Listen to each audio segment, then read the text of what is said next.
Okay, One Piece chapter 1071 is out. Completely unexpected, so we're gonna cover pretty much surface level things. All right, we're gonna go deep because this is one of the chapters that, okay, I'm excited, you're excited, and we can't contain our excitement. Okay, where do we start? Where should we start? How about Akuma flying into the red line?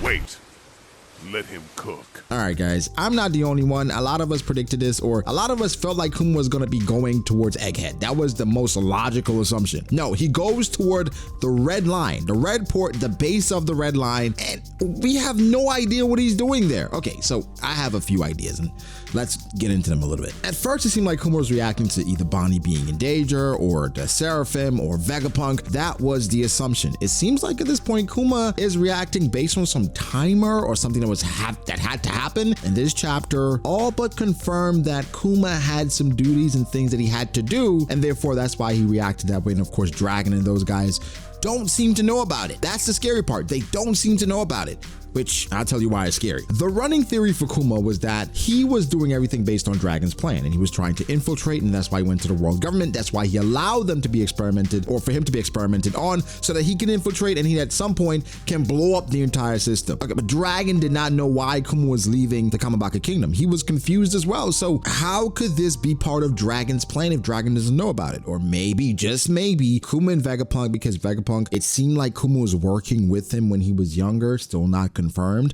but maybe that's a plan they had even without Dragon knowing, and Kuma was always scheduled to go to the red line on this day. For what reason? Who knows? But he is a guy that has some issues with the celestial dragons. Again, it probably is scary as hell for them because this is a former warlord just pulling up on them. But what can he do? Kizaru is in there. This is a little scary, man. Again, just looking at Kuma, it seems like he's operating off of a mission or something pre-programmed. And Vegapunk said to Bonnie in this chapter as well, there's a reason why he's doing the things he's doing. There's a reason why he cannot return to normal. Everything must be part of a grand plan.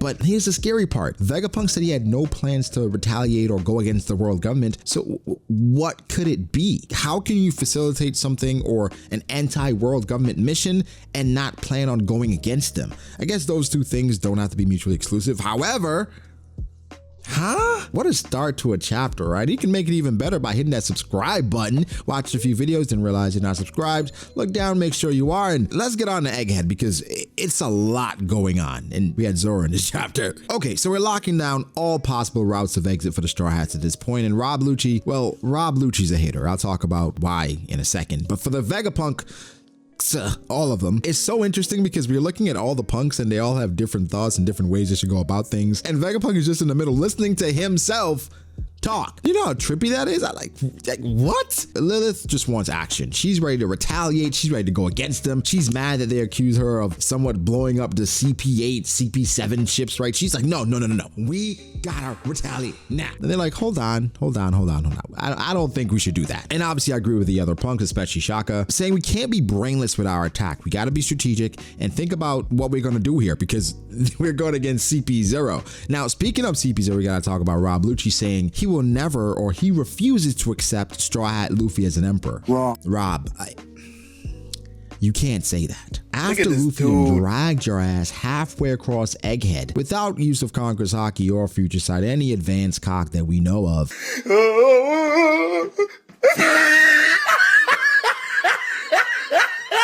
You have to accept it at this point. Yes, Rob, I know you had your own arc. You were the main antagonist. You were the prodigy. You were the guy that was different. And to be honest, it could have went way worse for you. Oda spared you, okay? For narrative purposes, you are still standing. But to say you refuse to accept Straw Hat as an emperor, what if Luffy said, I refuse to accept you as a test or a challenge because you weren't one? Rob, you just gotta take this L. You gotta take this L and accept the fact that this is a Yonko and this is a different level, even for you, with how strong you've gotten. And here's the thing, guys. He's a warrior. He's a competitor. He's gotten so much stronger from what he was back then.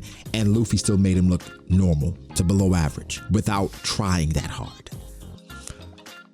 I don't think I'd accept him either. I'd be hating the entire time, especially with him and the spiral that Luffy sent him down. Remember, Luffy beat him, then he had to go in hiding because the world government wanted to get rid of him. And then he had to go train and come back and get a promotion. So as much as Luffy ruined his life, it kind of helped him too because it forced him to get stronger. Either way, he's not a Luffy fan. I can understand why. He a hater though. Let's be honest, he a hater. Seeing Lilith and Shaka go at it is hilarious though, because Shaka's like being the logical one saying, hey, we got to do these things. We got to get the Stella body out of here. And Lilith's just like, yo, I hate this good guy act of yours. And it's, of course, I'm not thinking this is actually possible, but Shaka being bad or being setting up Vegapunk, I don't think so, right? But I just like them going against each other because technically they have completely different mindsets. They're programmed differently. One's good, one's evil.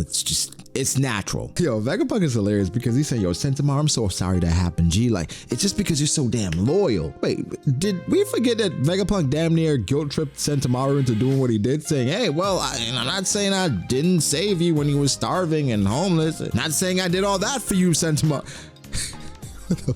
But in the midst of all this, they have another secret ally that they've called upon saying that they need help. Who is this ally? Well, I have my thoughts. Certainly have people that I'm thinking about that it could be. Okay, I'm thinking it could be Smoker. At first, I thought it could be Smoker because it'd be a great way to reintroduce Smoker, right? Nah, not so much. What turned me off from Smoker is them saying, well, if we show them to the world government now, there would be nowhere else left for them to hide. So it has to be people or outlaws away from the world government that are currently hiding from them. Could they be Lunarians that they don't know about? I don't know. Why are they hiding? Whomever is hiding, they're either slaves, they're outlaws. It might be somebody that we've never seen before, or people we've never seen, but type of people that we know who they are. Could be secret Lunarians. But these people are saying they were always prepared for this order. So Vegapunk, hey man, he uses his leverage really well. With Sentomaru, he helped him, and with these people, I'm assuming he helped them, so that's why they're so willing to help him. I would love for it to be Smoker. I just don't think it is, just because that just wouldn't make any sense, right? It does look right now like all 7 of the punks are gonna head with them on the ship. I don't think so. I think a few of them get destroyed. This feels like setup, even with Kuma and with everything going on with the people that are gonna come and help Vegapunk. It feels like Oda is still setting up Egghead because we know what the great climax is gonna be, and is that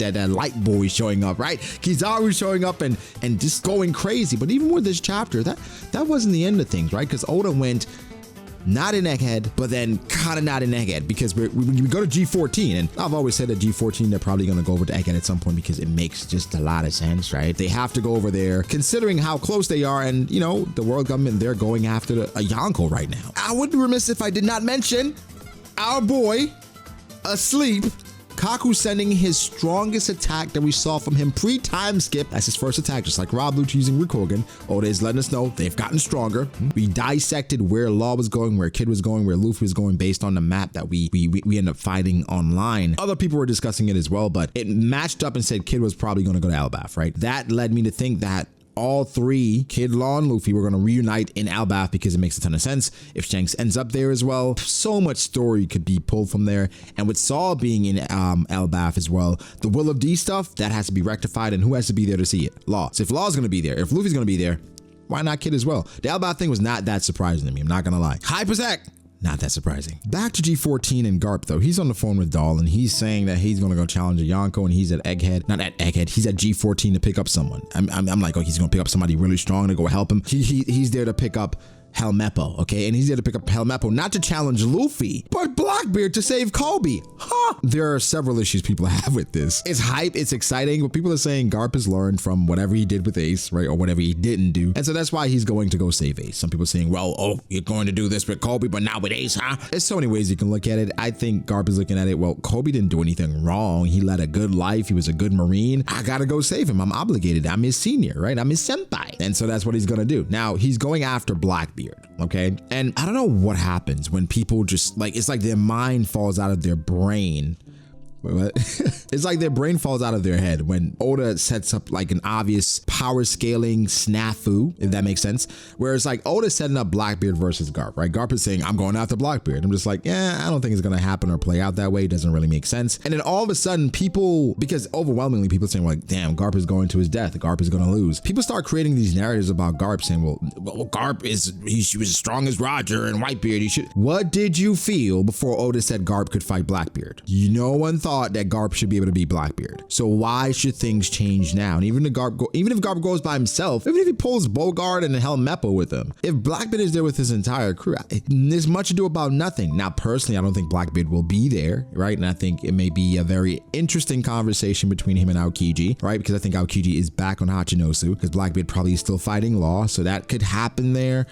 But even if Garp goes and he fights Blackbeard, do you guys really expect Blackbeard to lose to Garp here? Or even if some theories are saying Aokiji defects and then he fights against Blackbeard with Garp, then at that point they probably should win. And if they do win, does Garp take Blackbeard to impel down? And then all of a sudden Luffy has to fight Shanks for the One Piece? What a twist. I don't think that happens.